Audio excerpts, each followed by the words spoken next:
The number one thing you can control in your everyday process to help you as a manager in getting the results you want are your work orders or your service issues.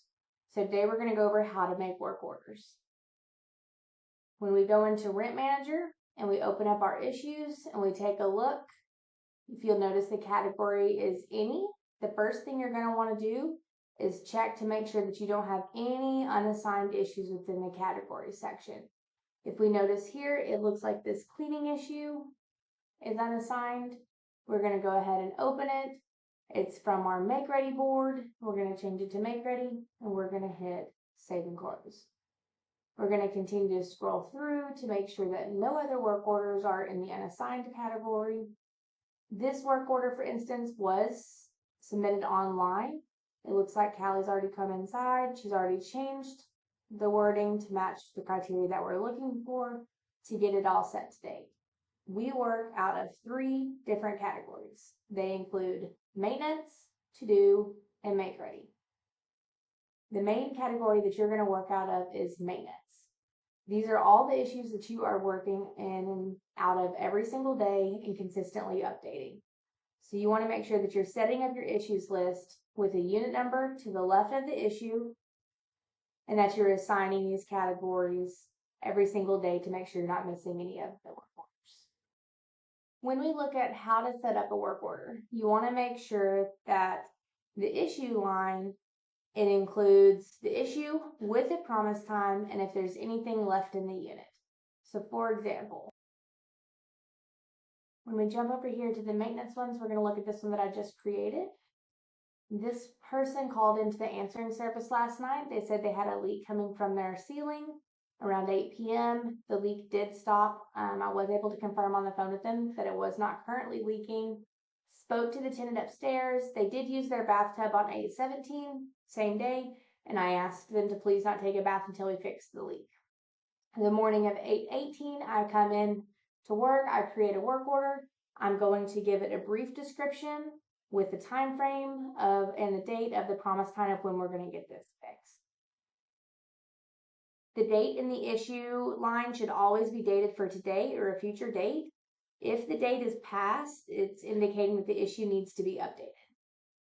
Inside the description box, this should have all the information that the tenant gives you on the work order. And then in the resolution box, it should have the dates and information on everything going on for the work order. So we got busy on the 18th. I'm going to go ahead and update my work order. I'm going to date it for 8/18. Spoke to the tenant and told him it would be tomorrow before we could get by. I'm now going to change my heading line to the 19th because that is the next day that we are projected to be there. Now that my work order is updated, I can clearly see on my issues list from right here, the ceiling leak will be over there by end of day 8/19. And then this is the unit that it's happening in. 8/19 rolls around. I send my maintenance over there to get it looked at. I'm going to go ahead and update it again. So we found out the ceiling was very wet. We cut open the ceiling, we put in a fan to dry it out. I called and spoke to the tenant and told them we'd be back tomorrow to find and repair the leak. So we are now going to change this date to the 20th because that is the new promise time given to the tenant. Another thing that we want to make sure that we're doing, because we've added a fan to this person's unit, we're going to include that we left a fan in. This is going to allow us to know again from this main screen that we also have a fan left inside that we want to make sure we are not forgetting, because no work order can be completed until we've gotten everything out. So we reopen it. It's the morning of the 20th. We've sent maintenance over there to see if we can find the leak. Mark and Cody go to find it. They run water from the tub spout, the shower head and sink, and flush the toilet. Could not make it leak. They filled the tub to the overflow and did find water leaking. Mark installed a new overflow gasket and retested.